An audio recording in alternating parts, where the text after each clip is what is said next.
selaras dengan pernyataannya Karen Armstrong dalam Sejarah Tuhan, yang dia bilang bahwa kehadiran atau realitas Tuhan itu akan sesuai dengan temperamen tiap orang. Dan menarik juga bagaimana kemudian Karen Armstrong menjelaskan dalam sejarah agama-agama, dalam sejarah peradaban-peradaban, Tuhan itu dimaknai dengan cara yang berbeda-beda sesuai dengan prasangka tadi. Misalkan contohnya dalam tradisi agama Ibrahimia,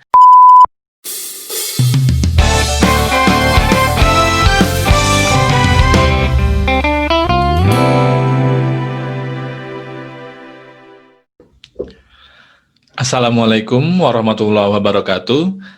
Selamat datang di Podcast Ren, podcast yang ngobrolin kajian keislaman yang kontekstual dan kontemporer.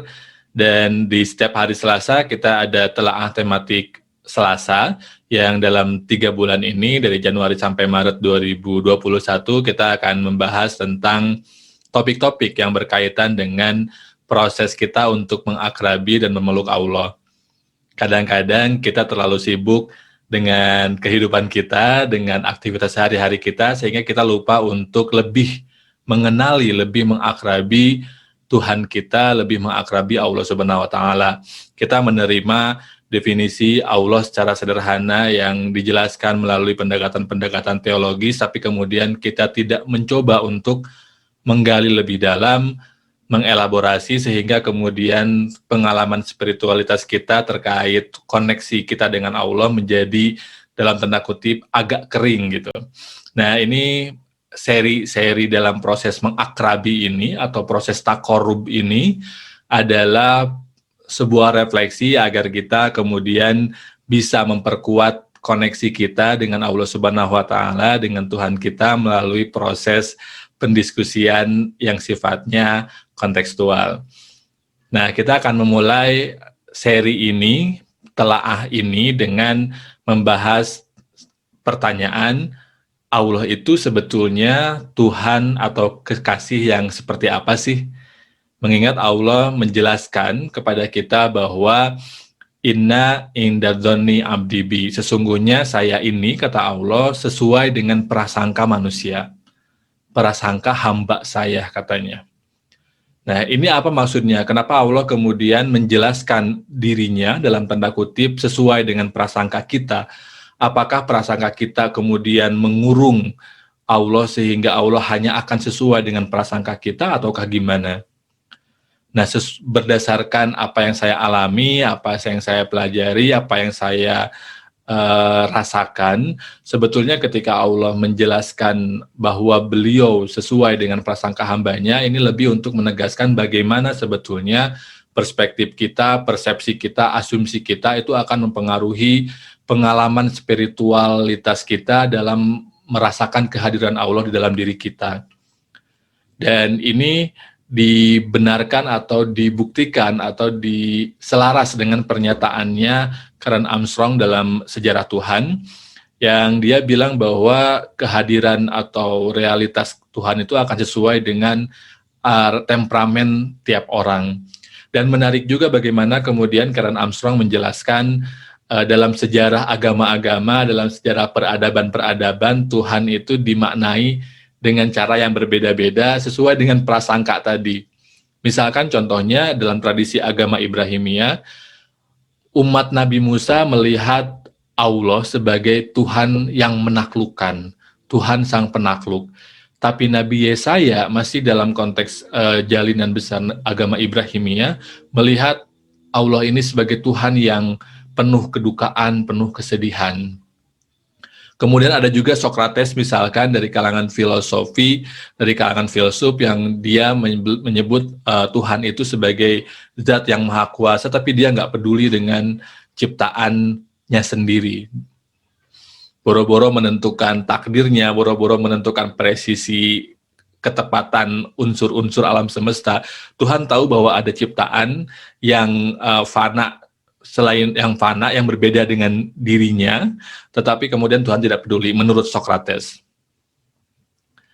Nah, dari sini kemudian saya menyadari betapa sebetulnya betul bahwa persepsi kita atau prasangka kita yang akan mempengaruhi pemaknaan kita akan kehadiran dan realitas Tuhan di dalam diri kita, di dalam kehidupan kita.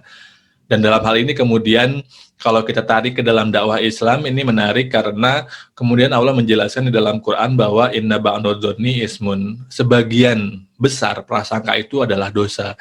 Prasangka yang bagaimana yang dosa? Rasulullah menjelaskan bahwa prasangka yang dosa adalah su'udzon atau prasangka buruk. Iyyakum wa dzonna fa inna dzonna akdzabul hadis, kata Rasulullah. Bahwa su'udzon itu adalah sebohong-bohongnya perkataan. Nah, maka kemudian cara kita untuk memaknai Allah, memaknai kewujudan Allah di dalam diri dan kehidupan kita, penting bagi kita untuk melakukan atau menggunakan pendekatan husnuzon atau prasangka yang baik. Dan untuk itu kemudian Allah memberikan pertolongan bagi kita agar membantu kita dalam membangun zon yang baik ini. Allah melampaui semua kemampuan nalar kita, kemampuan akal kita, dan kemudian Allah memberikan penjelasan yang sifatnya mudah dipahami oleh kita agar kita mampu untuk mengakrabi, untuk takorub terhadap Allah Zat yang Maha Tinggi. Dengan cara apa? Dengan misalkan Allah menjelaskan sifat-sifat yang wajib dan mustahil dan jaiz pada dirinya. Allah juga kemudian menjelaskan nama-nama baik yang melekat pada dirinya, yang menjadi karakternya, walaupun bukan beliau, tapi kemudian Asmaul Husna ini, sifat wajib, sifat mustahil, sifat jaiz ini menjadi atribut yang bisa kita pahami dan ketika kita ingin memprasangkai atau mempersepsikan atau memahami dan mengakrabi Allah Subhanahu wa taala, Tuhan kita.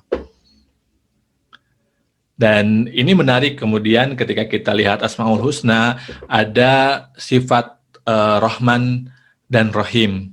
Ada Asma, Rahman, dan Rahim. Asma ini adalah asma yang asing bagi kalangan masyarakat Arab pra-Islam, sehingga kemudian ketika konsep Islam datang, konsep Tauhid Islam datang, walaupun nama Allah banyak dikenal oleh orang Arab, sifat Rahman dan Rahimnya baru kali itu kemudian dikenal oleh orang-orang Arab, yang akhirnya kemudian mendorong suatu transformasi paradigma di kalangan masyarakat Arab, ketika mereka masuk Islam dalam memahami dan menerima kewujudan Allah di dalam diri dan kehidupan mereka. Ini yang kemudian kenapa Allah menjelaskan bahwa inna indadzoni abdi, sesungguhnya saya berdasarkan atau sesuai dengan prasangka hamba saya. Dan dari situ kemudian menjadi penting bagi kita untuk melihat Allah dengan kacamata Rahman dan Rahim tadi, dengan kacamata husnuzon tadi. Karena cara kita memahami Allah pada akhirnya akan menentukan cara kita melakukan pendekatan-pendekatan spiritualistik kepadanya, baik yang sifatnya mahdoh maupun yang ghairu mahdoh. Itu saja untuk episode kali ini. Kita akan melanjutkan di episode berikutnya masih di tema yang sama, yaitu mengakrabi dan memeluk Allah. Terima kasih. Wallahu muwaffiq ila aqwamit thoriq. Wassalamualaikum warahmatullahi wabarakatuh.